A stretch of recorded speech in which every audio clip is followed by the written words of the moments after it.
CM Jagan పై దాడిని ఖండిస్తూ YCP నేతలు కార్యకర్తలు ఏపీ వ్యాప్తంగా నిరసనలు ఆందోళనలు చేపట్టారు. గన్నవరంలో చంద్రబాబు దిష్టిబొమ్మను దహనం చేశారు. చిత్తూరు జిల్లా పుత్తూరులో మంత్రి రోజా నిరసన వ్యక్తం చేశారు.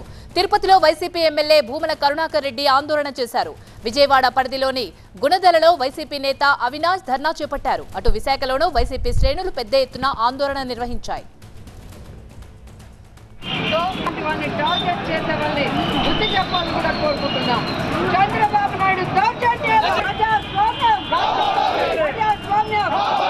తప్పు చేసిన వాళ్ళని ఈసీ వెంటనే. ఇదే అంశానికి సంబంధించి మరింత సమాచారాన్ని మా ప్రతినిధి ఈశ్వర్ అందిస్తారు. ఈశ్వర్, సీఎం జగన్ పై దాడిని ఖండిస్తూ వైసీపీ నేతలు కార్యకర్తలు రాష్ట్ర వ్యాప్తంగా కూడా ఆందోళన చేస్తున్నారు. వారు ఏమంటున్నారు? వారి ప్రధాన డిమాండ్ ఏంటి? వైసీపీ శ్రేణులు చాలా సీరియస్గా తీసుకున్న ఈ ఘటనని కేవలం ఏదో ఆకతాయిల పని కాదు. రాత్రి జరిగిన సంఘటన జరిగిన తర్వాత ఏదో ఆకతాయిల పని అనుకున్నాం, కానీ ఇది ఆకతాయిల పని ఎంత మాత్రం కాదు.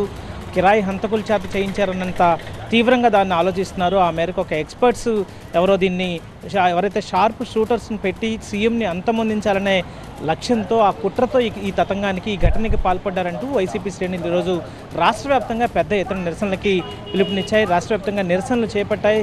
ఏడాదిగా ప్రయత్నించిన సంతానం కలగలేదా? నోవా ఐవీఎఫ్ లో ఫెర్టిలిటీ ఎక్స్పర్ట్స్ ను కలవండి. మాతృత్వం కల నెరవేర్చుకోవడానికి ఉచితంగా సంప్రదించండి.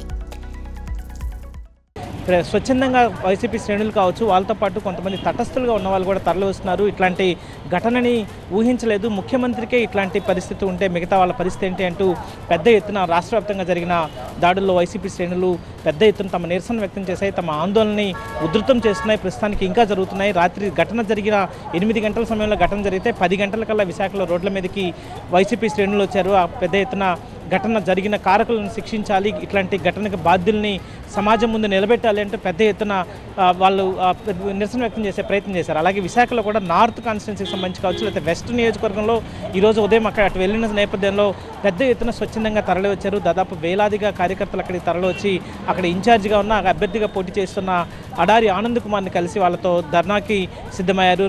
జాతీయ రహదారి మీద ధర్నా చేయాలని నిర్ణయించారు. కానీ ఎలక్షన్ కమిషన్ ఆదేశాలు ఉన్న నేపథ్యంలో తిరిగి మళ్ళీ ఒక ప్రాంతంలో ధర్నాకి ఆందోళన చేపట్టారు. ఆ ఆందోళనలో వాళ్ళు చెప్తుంది స్పష్టంగా ఒకటే, ఖచ్చితంగా ఇది ఆకతాయిల పని ఏమాత్రం కాదు. ఇందులో ఎవరు ఉన్నారు, ఎవరి హస్తం ఉన్నది అన్నది ఖచ్చితంగా బయటకు రావాల్సిన అవసరం ఉంది. ఆ మేరకు నిష్పక్షపాతమైన విచారణ జరగాలి.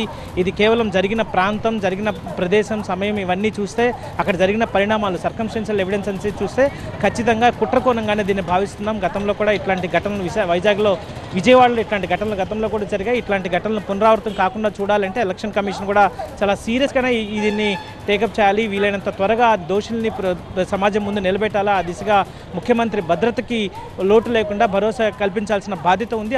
ఒకవేళ పోలీస్ అధికారులు కావచ్చు, లేకపోతే ఎలక్షన్ కమిషన్ అట్లాంటి విధంగా జరగకపోతే, వీలైనంత త్వరగా నిందితులు బయటికి రాకపోతే మేమే ప్రొటెక్షన్గా వెళ్తామంటూ వైసీపీ శ్రేణులు ముందుకు వెళ్తున్న పరిస్థితి కనిపిస్తోంది. వైసీపీ శ్రేణులు ఆ దిశగా ఉద్రిక్తులవుతున్నారు. ఆ దిశగా తమ నాయకుల్ని ఒత్తిడి తెస్తున్నారు. అవసరమైతే ముఖ్యమంత్రి టూర్లో మనం కూడా ఉండేలాగా వెళ్లాల్సిన అవసరం ఉంటుందని ఒత్తిడి తెచ్చి ముందుకు వెళ్తున్న పరిస్థితి పెద్ద ఎత్తున కనిపిస్తోంది. దీంతో స్థానిక నేతలే వాళ్ళని సముదాయిస్తున్నారు. ఒకవేళ ఇంకొకసారి ఇట్లాంటి ఘటన జరగకుండా చూడాల్సిన బాధ్యత అందరి మీద ఉంది. ఒకవేళ అట్లాంటి జరిగే అవకాశం ఉంటే మాత్రం వైసీపీ శ్రేణులు ఇప్పుడు ఉన్నంత విధంగా చూస్తూ ఊరుకో, ఖచ్చితంగా తగిన రీతిలో బుద్ధి చెప్తామని చెప్పి పెద్ద ఎత్తున హెచ్చరిక జారీ చేసిన పరిస్థితి కనిపిస్తోంది. రాజకీయాల్లో ఇట్లాంటి విధంగా విజయవాడ లాంటి ప్రాంతంలో ముఖ్యమంత్రికి వచ్చిన ఈ అట్రాక్షన్ కావచ్చు, లేకపోతే ముఖ్యమంత్రి వచ్చిన జనాదరణ చూసి తట్టుకోలేక, ఓర్వలేక ఈ వైసీపీ శ్రేణుల్ని బెదిరించే ప్రయత్నం, భయపెట్టే ప్రయత్నమే చేస్తున్నారు. కానీ అట్లాంటి వాటిని మేము ఎట్టి పరిస్థితుల్లో సహించబోం, వాటిని ఊరుకోం, అట్లాంటి వాటికి భయపడబోం. తిరిగి మరింత ఉత్సాహంతో, మరింత